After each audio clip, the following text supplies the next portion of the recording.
had an invitation for a study visit from all those countries in our organization. It's a great honor to choose our organization from all over in Greece to give our point of view like an organization in rural place in Cyclades Island, our offices, and to explain how we work together with local, how we work with our municipality, and of course, what are our aims and what we do all these years that we run the social cooperative. We took the decision to call also ENSA members like you because we thought it's good to combine different networks to start a dialogue between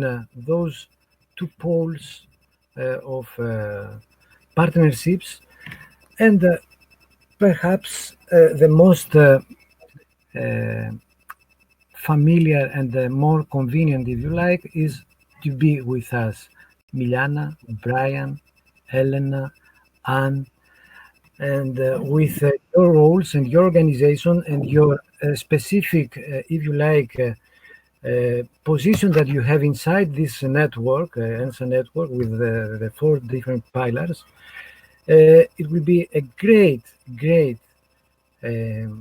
possibility to have this conversation at the topics that Miliana, you have the flow, if you like. Okay, thank you, Miltos, thank you very much for this opportunity to participate at such a project and to present the work of my organization and the work and the involvement of my organization in the ENSA network.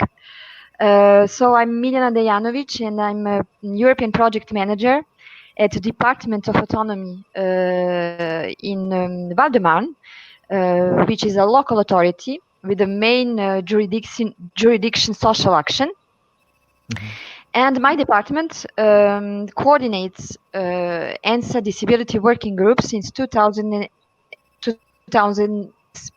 So many European projects have been undertaken within this group, and I would like to speak today on the issue of youth, about the principle of transversality, because I'm working for a department who elaborates the public policies towards elderly and disabled people with disabilities. Sorry. So the transversal principle is very important for us, because we think that the working in the sectorial areas is great, but not enough to have a common and efficient solution for people that we support. Departmental Council, as coordinator of ENSA Disability Working Group, has noticed that the cross-sectorial transversality is one of the major principle of social action on local and European level as well. Transversality for us implies to work together in order to find common solutions, even if the sectors are opposite. According to this, for example, in 2015, ENSA Working Group Disability has enlarged its field of action and became a single working group, elderly and disability, leaded together side by side with the city of Rotterdam today. That is one example of the principle of transversality. Furthermore, many transversal European projects have been undertaken with this group, and I can mention some of them. The project above, Abilities on the Move, based on overcoming social and employment barriers for persons with psychic disabilities, mental health disabilities, and especially young people. Or example of project on inclusion of aging people with disabilities. So the principle of transversality is very present in our work on local, but in European level. The different sectors can and have to intercept in order to improve the quality of people that by local authorities, but also by local association, whatever the age. And this is true today when the society is facing the most important challenges like increased number of aging persons over 65 years old, or people with disabilities, because they're getting older as well. But also to not forget the latest linked to the COVID-19, because this pandemic crisis brought the new challenges as well. So people of different ages, however, are experiencing its effects of crisis and of aging of society in general in different ways. For example, for young people, and especially for vulnerable youth and youth with disabilities, the crisis poses important risk in the field of education, employment, mental health and well-being. For elderly and adults with disabilities or young with disabilities, the crisis has many impacts on their mental and physical state. Depression, anxiety, and even suicidal thoughts. And crisis reinforces also the loneliness and the isolation of this public. And that is very interesting. Now the principle of transversality, because in this crisis, and especially with the vulnerable people, youth can play a very important role. And that has been shown with many reports on the national level in France. For example, the latest report on post-crisis impacts on vulnerable people, elderly persons and people with disabilities, shows that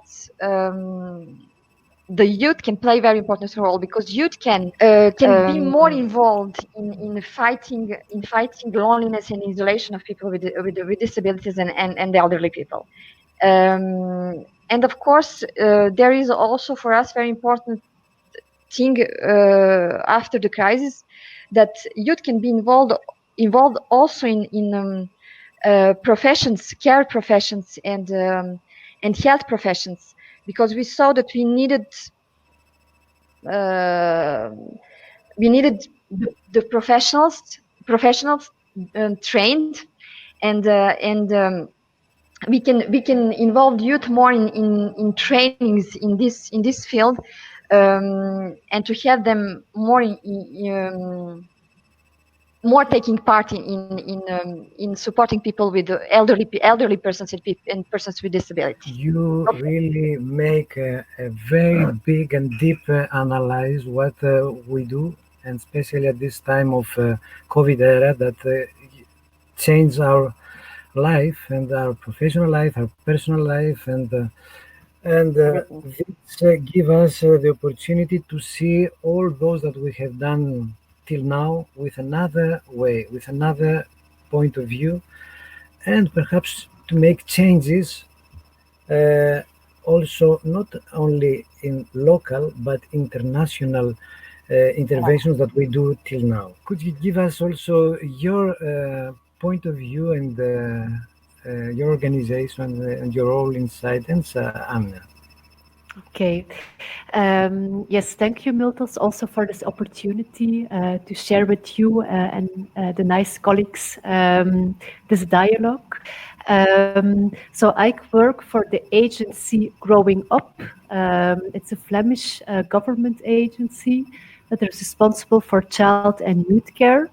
And our agency is coordinating the ENSA Child Working Group. And we are, of course, also very active in the ENSA Youth Working Group and in the Youth Care Platform. And I want to, how can I say, underline the importance of what Miljana said, this transferality, the cross-sectoral collaboration. I think it's very important. And this is what we also find in this ENSA network, where all the sectors come together, meet on a regular time, and where we can exchange on projects, on innovative actions that can work for different groups. And maybe to illustrate one thing is, so we put this into action in a European project, which is called Away Home. And actually what we do there is to collaborate with a lot of different sectors, care, housing, education, preventive services, justice, police, to all work together in order to end and prevent youth homelessness. And it is a very ambitious project, but I think also thanks to the support of the partners of the ENSA network and of the partners of the Youth Care platform, we could deliver really quite a nice project with nice results. And we will also continue this work, and I will also share with you the plans that we have for the follow-up. So I think this is a concrete example of how we try to collaborate with different sectors in order to have a better service for the clients we work for. And I think this is really important. Could you hear us, Brian? Give us perhaps also your point of view, and perhaps combined with one of the relevant questions that I have already sent to you. How can communities offer their young people a broad range of exchange opportunities? The floor is yours. Thank you, sir. So, Brian Delord, I'm from Double Helix in London. And my background is in providing therapeutic and educational services for vulnerable, excluded children and families. I have been working with ENSA, I think through Anne initially, with the establishment of the Youth Care platform many moons ago. And then with Miltos, with a project, the Y project that we just finished last year, and also collaborated with Away Home, I think, as well. We all met up in Venice when it was possible to do so. I'm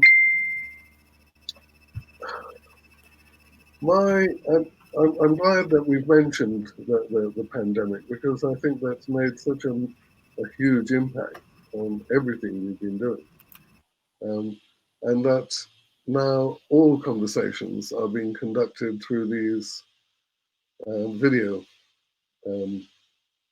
platforms, which, although I impressed Miltos with my skill in joining this morning, I have found very challenging in using the different ones.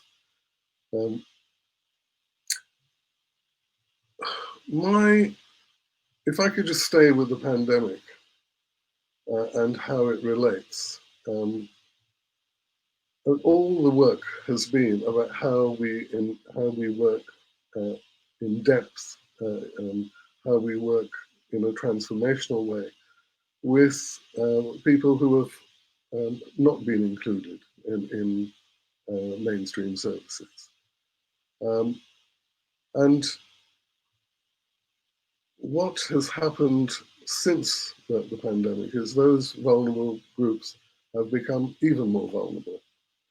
And one of the projects that we've been doing locally is running a Zoom meeting every week for people, mainly women, I must say, on a priority estate. And the whole focus is, how have we dealt with, how have we coped, what has happened, who have we relied on, what are the skills, qualities, that we've needed, and unfortunately to say, probably will need in the near future again. And all of that has to happen online, which has been a very difficult transition, I think. In the field of work that I think we do, it's often said that relationships are the most important factor. I think there's a discussion there about what that means. But the current thing is, how do you form relationships online? And if we know each other before, if we had met, if we had hung out together, it's not so hard to carry it on. But to form new relationships, to form new trusting relationships with new clients, with new young people, I think that's something that we're going to have to learn very quickly and very effectively.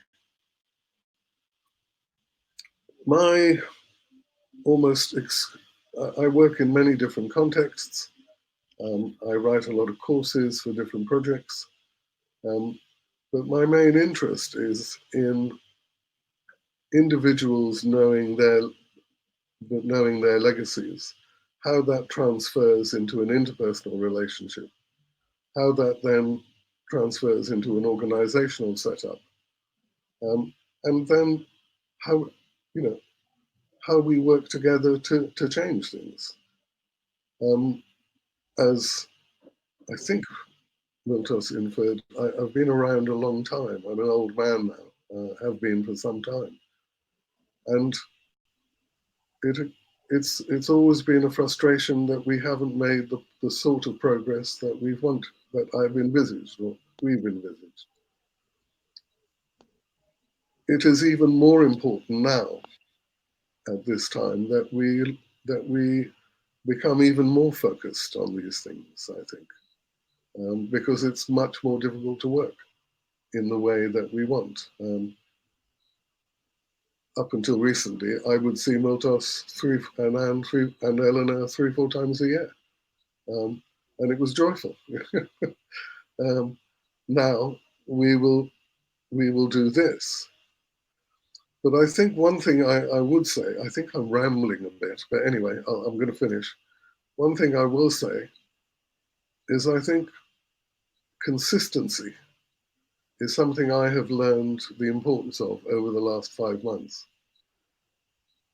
And I hope we can take that into the projects and into our work when we start, the meeting up again.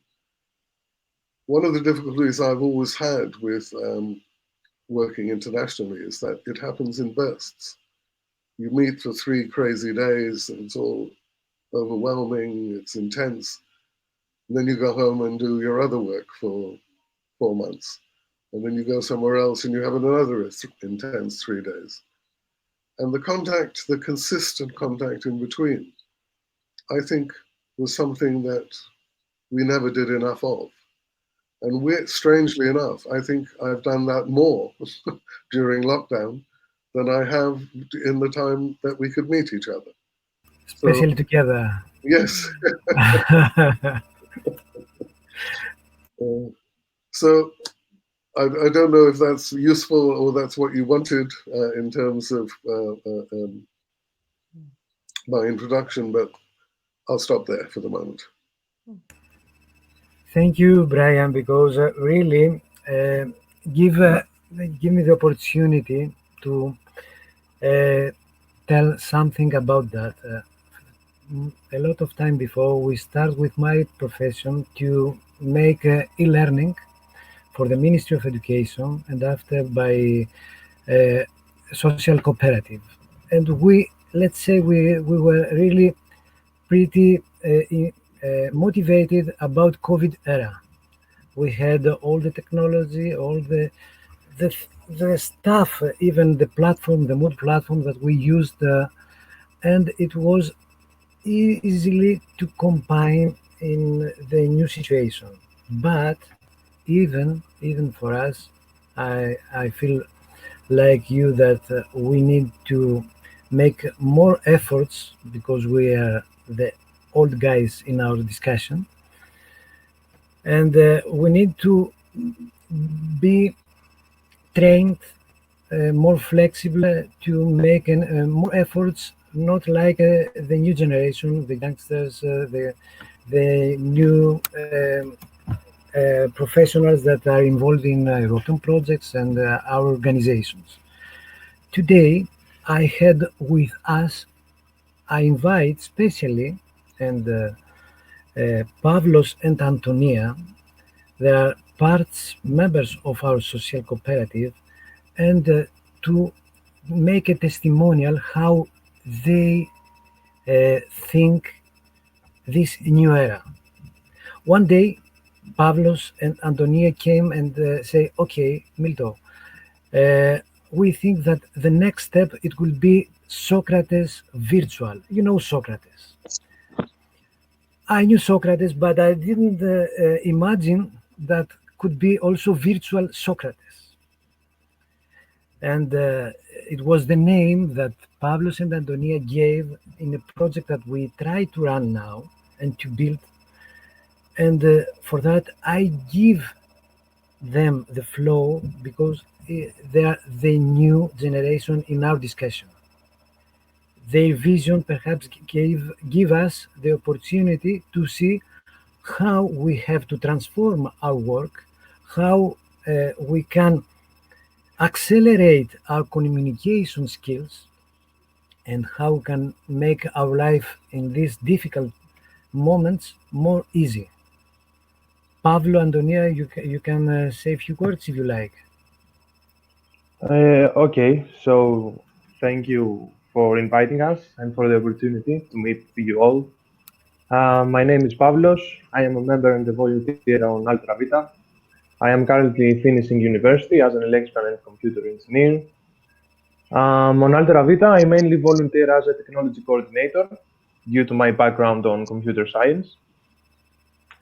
The Socrates idea is actually an idea which aims to make education easier and fun for everyone, from adults to kids. The goal is to enhance the education system by providing new innovative ideas and models on learning using technology, especially technology. Those ideas can vary from new e-learning platforms to serious games, which serious games are the games that are created especially for educational purposes, puzzles and etc. Anything that can lead technology to education. I don't know if Adonia wants to say something. Hello, I am Antonia. I study also electrical and computer engineering as Pavlos, and I am a member and volunteer of Altra Vita. Currently, we decided to run Socrates Virtual, a project that is a sub-project of Altra Vita, and it focuses on the technology side of education and how we can combine it with the educational field. That's all. We hope that we can run things smoothly and go through everything. And perhaps to see all my friends, Antonia and Pavlo, that the 3 last years we had the opportunity to see real, and not virtual. And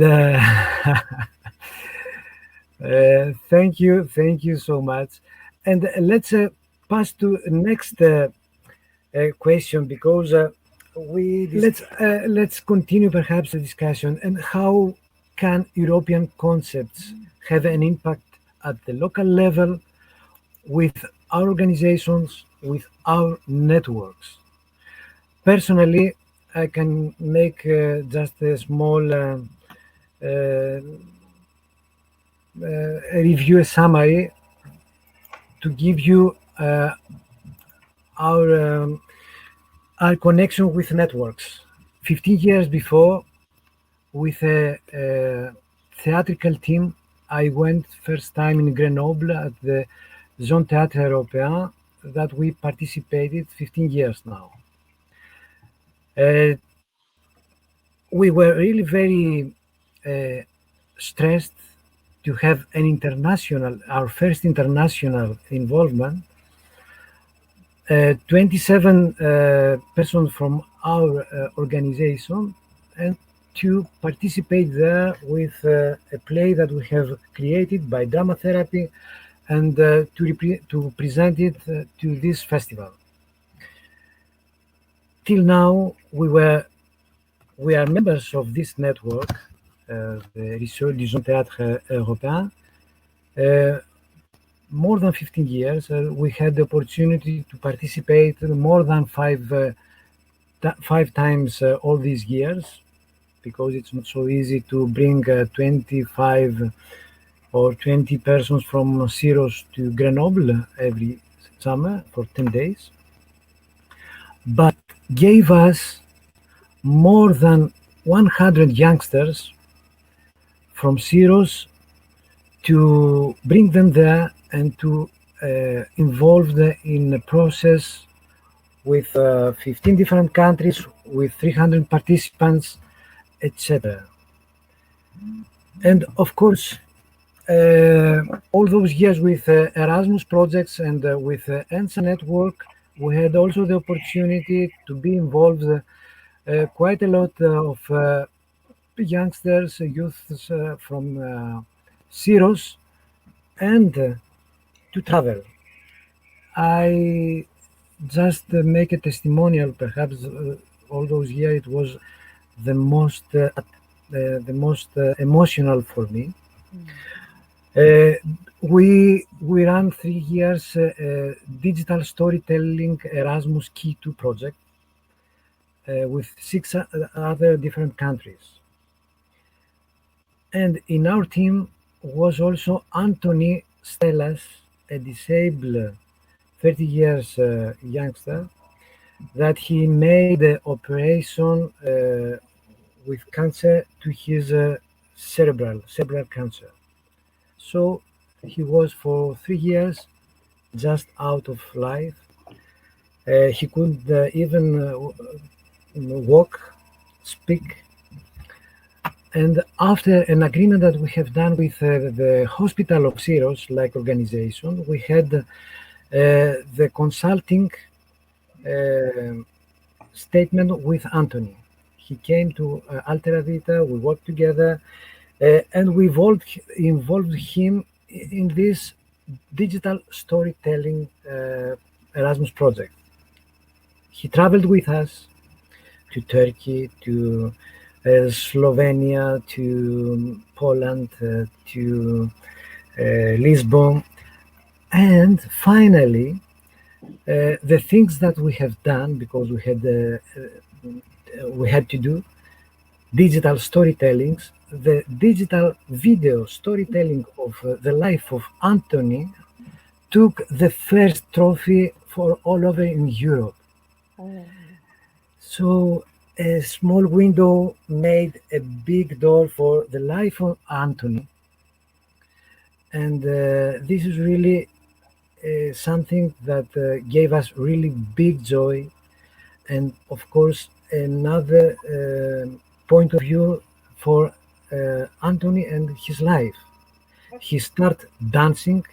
Now he is a professional dancer of Latin dance, and he took his life to his hand and keep working by the opportunity of our small organization that gave to him the participation in an Erasmus project.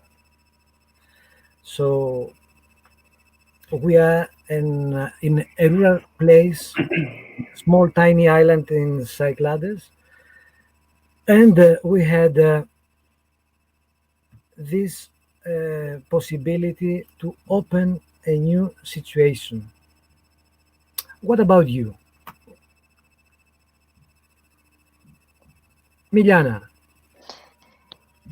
Yes, Miltos, I'm not sure that I have the same or better testimony that you had, because it is very emotional and very important that what you just said, because that maybe is the greatest impact of European projects on the life of people. How can we change the life of people, bringing the forces together, working together, meeting each other.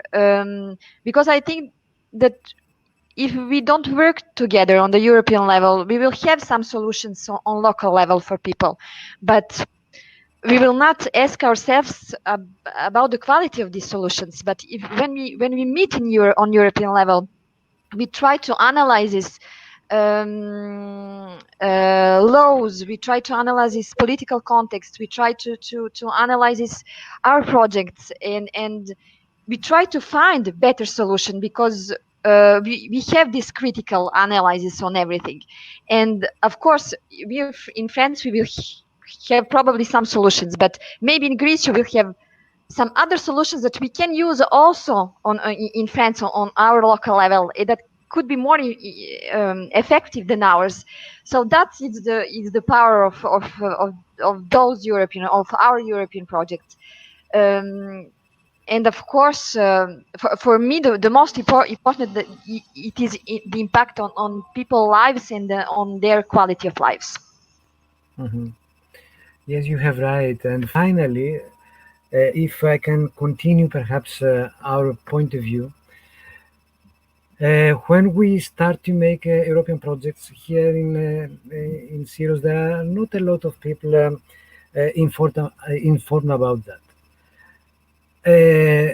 With Y project, a lot of people came here. We had even with Elena a meeting with the mayor of municipality of Syros, and we try to involve also the municipality, and gave a letter, invitation letter, to be part of ENSA.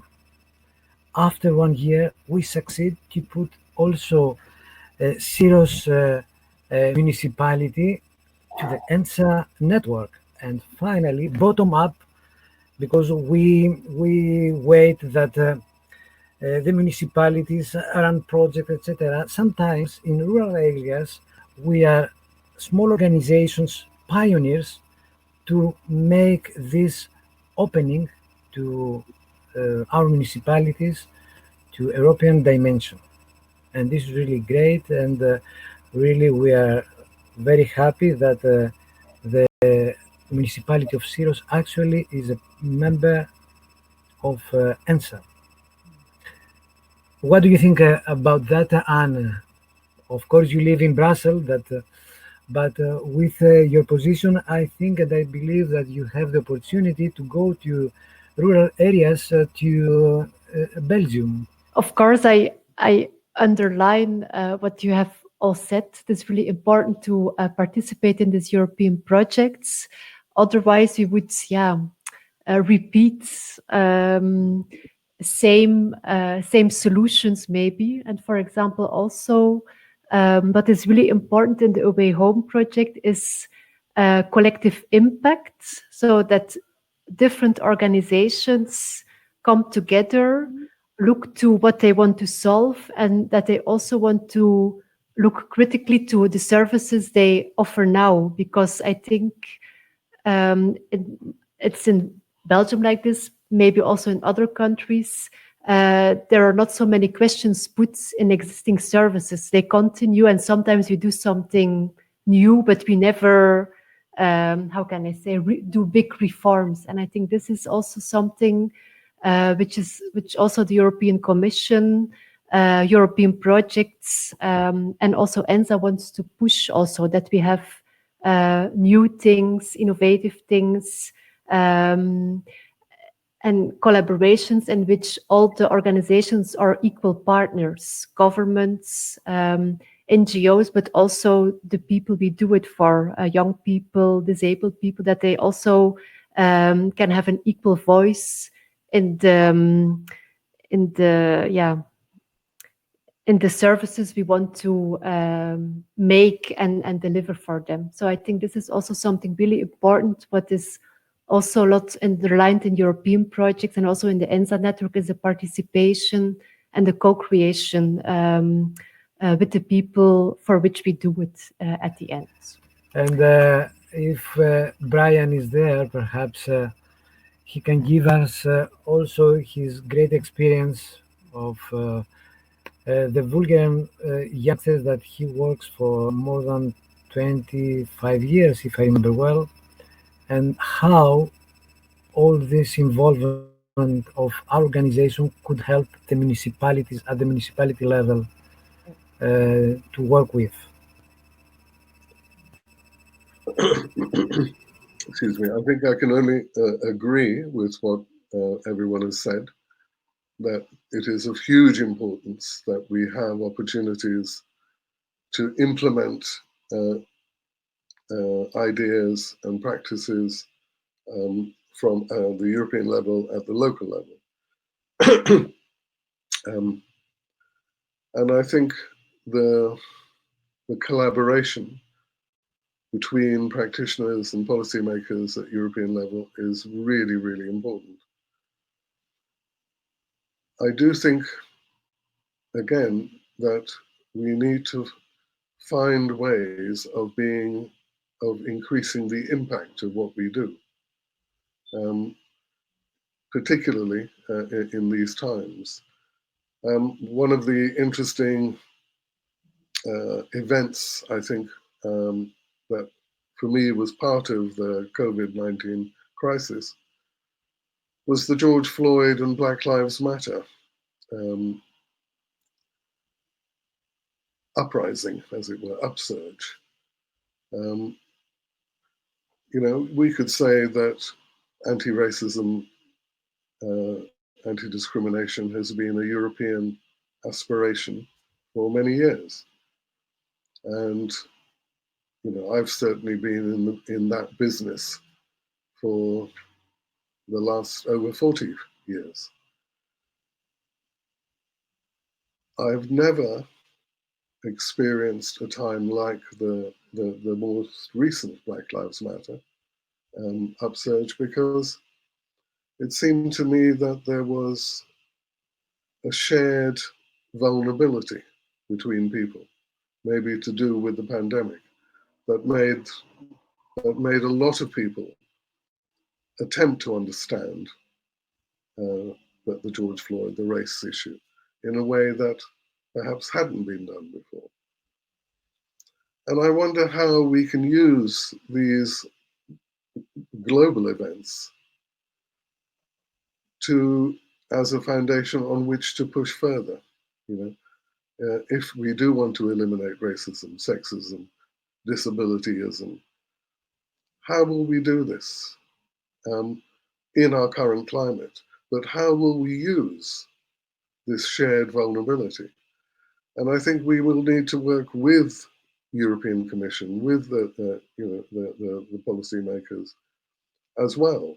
So it's not only how European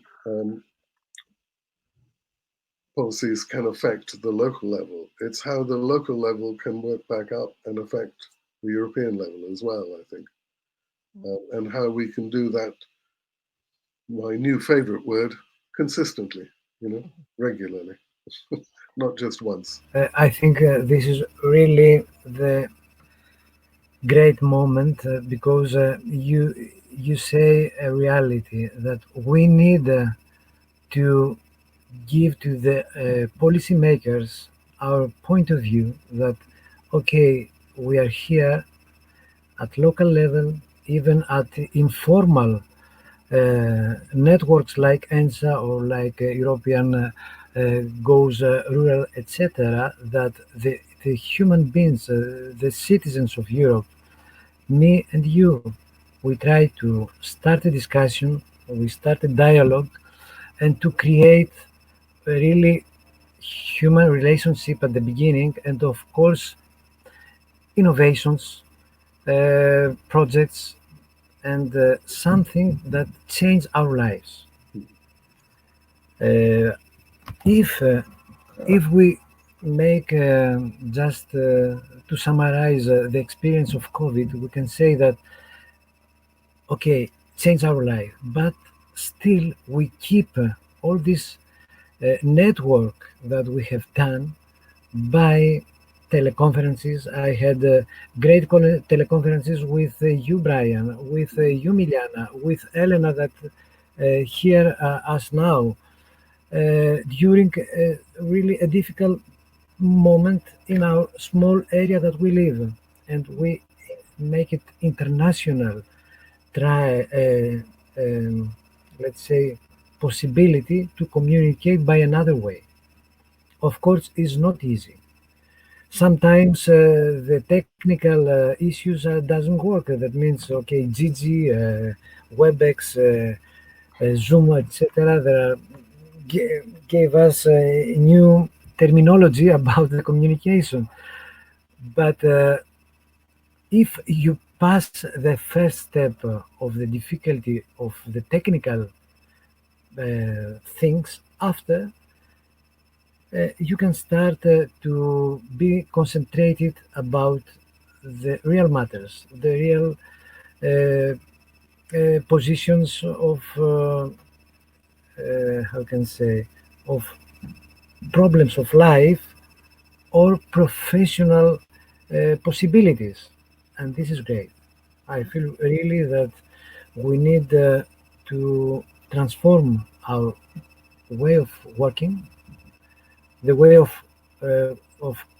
our communication, and to be used of this new situation, because sometimes it's not so easy. Thank you. So you asked me to give you a final word, maybe about my presentations.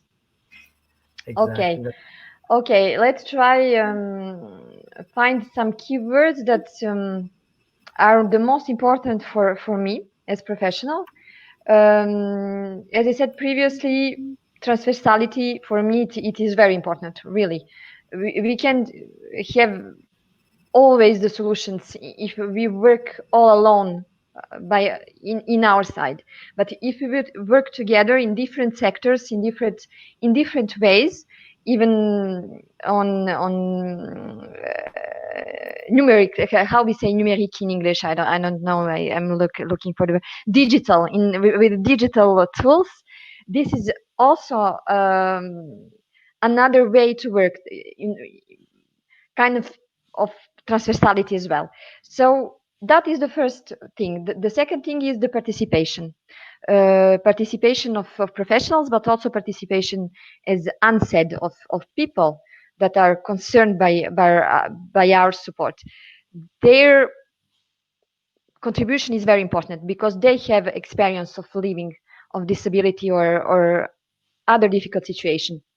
So if we don't involve them more in our work as professionals, I think that we will pass by something very important. So their participation in our European project is very important.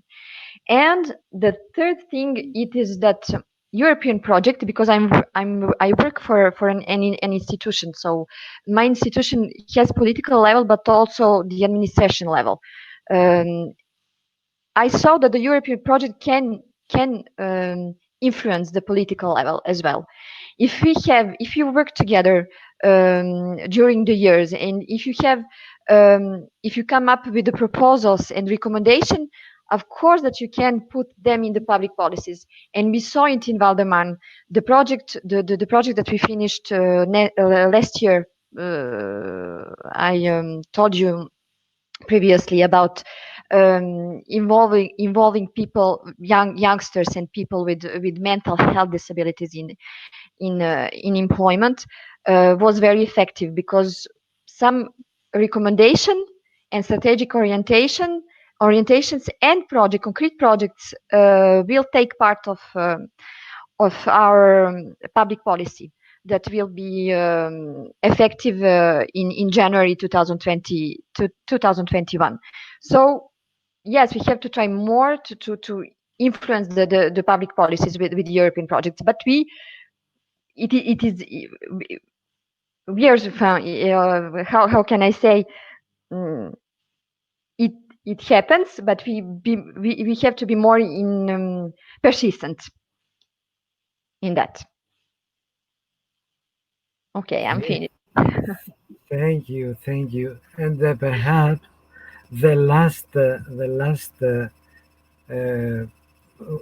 words I am asking perhaps the new generation, Pavlos and Antonia, to give us their vision, because they start their lives now, their professional life. They have finished the university. So, how you believe that you can survive in this era? Two young people, how they start their life, their professional life. What do you say, Pavlos and Antonia? Well, I'm not really sure about the future, but I prefer to see everything positively because nowadays you see young people taking actions, and um, I think everything is going to be fine. We just need to work hard, um, do actions, and don't hesitate on our lives. If you like to add something, Antonia. I agree with Pavlos, and I think everything will be fine. We just have to pause our lives for 1-2 years, kinda, and be more virtual. Thank you so much, all of you. Brian, the last word are your philosophical aspect, and please take the floor. I think just to say that I hope we use these coming opportunities to really connect and to fully realize a lot of the aspirations we've had for many years and found it difficult to get to. I think, with the state of the world at the moment, and particularly in Europe, we have an opportunity to do something quite special. And through our networks, through our relationships, through our trust in each other, I hope we can do that. I shall look forward to trying anyway. This is really positive, and I'm really very happy to see you, not virtual but in reality, the next assembly of ENSA, or in a transnational meeting or a visit, or I don't know where, but till this moment we need to keep these networks alive with virtual technology. Yeah. And even we have already how can I say, from Erasmus, new possibilities to work even Erasmus Key 2 by virtual. Thank you so much for your time. Thank you so. I'll be very happy to do this again if you wanted to run it again as well. Keep going. Me too. And thank you so much, Miltos, and everybody. Really, I enjoyed it a lot. Thank you to Miliana for your participation, and I'm really very happy to see you next time. Thank you so much. Altera Vita. Goodbye.